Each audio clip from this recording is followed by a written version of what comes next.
Travailler avec les nouveaux enfants. Enfants gays. Je vais mentionner à présent les quelques difficultés que peuvent rencontrer ces enfants et ce que vous pouvez faire lorsque vous êtes en contact avec eux, que vous soyez parents, professeurs ou thérapeutes. Certains d'entre vous se sentent appelés à travailler avec eux et c'est très pertinent, puisque vous êtes spécialement aptes à reconnaître leurs motivations et leurs inspirations sous-jacentes. Vous reconnaissez en eux des aspects qui ont été refoulés ou étouffés en vous, dans votre enfance ou plus tard. C'est pour cette raison que la rencontre avec ces enfants peut vous affecter à un niveau émotionnel profond, car vous voyez en eux un reflet de vous, votre amour, votre originalité et aussi votre douleur. Il se peut que ces enfants fassent l'expérience de la souffrance de ne pas se sentir bienvenus sur la terre. Même si les temps ont changé, il n'est pas évident pour eux de trouver des formes de manifestation qui s'accordent à leur vibration et à leur niveau de conscience.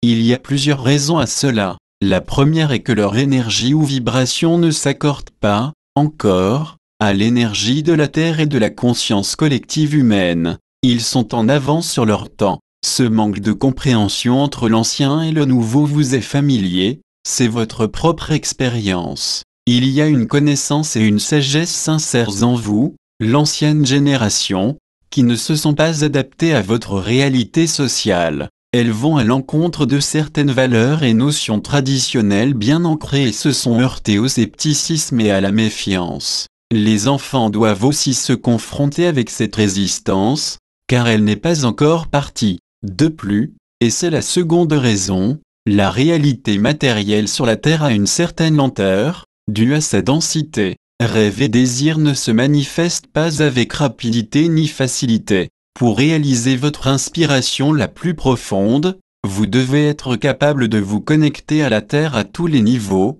émotionnel, physique, mental et spirituel. C'est alors seulement que votre énergie trouvera un terrain fertile et que les semences de votre âme pourront germer et fructifier. Il est donc très important que ces enfants de l'ère nouvelle puissent s'enraciner, c'est-à-dire qu'ils sachent connecter leur énergie cosmique parfois remuante, passionnée et inspirée à la réalité de la Terre. Il est important qu'ils acquièrent la patience de canaliser l'énergie de leur âme vers la réalité énergétique de cette planète. De même, il est vital qu'ils aient de la patience envers les éléments arriérés de l'humanité et de la société qui ne sont pas encore capables de saisir la sagesse qu'ils offrent, ou qui interprètent leur comportement comme étant de l'obstination ou de la rébellion. Il y a une collision entre l'ancien et le nouveau et cela peut poser des problèmes. L'énergie des nouveaux enfants sera souvent mal interprétée par des gens qui font partie de la vieille mentalité pour qui la discipline,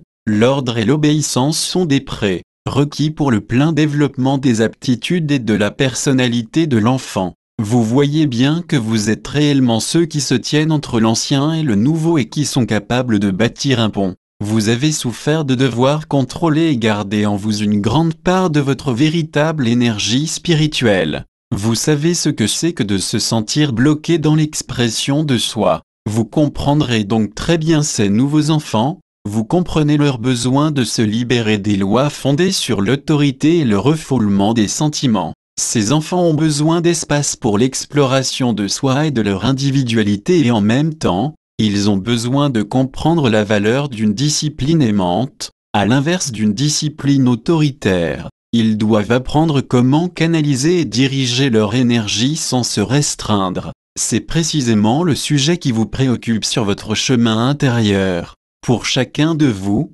il est d'une importance vitale que vous soyez capable de canaliser votre énergie cosmique, votre étincelle de lumière intérieure à travers votre corps jusqu'à la réalité terrestre. En particulier, cela signifie que vous devez vous occuper des émotions qui vous empêchent d'être vraiment présent dans l'ici et maintenant et de vous exprimer dans la réalité matérielle. Canalisé par Michel Eloff.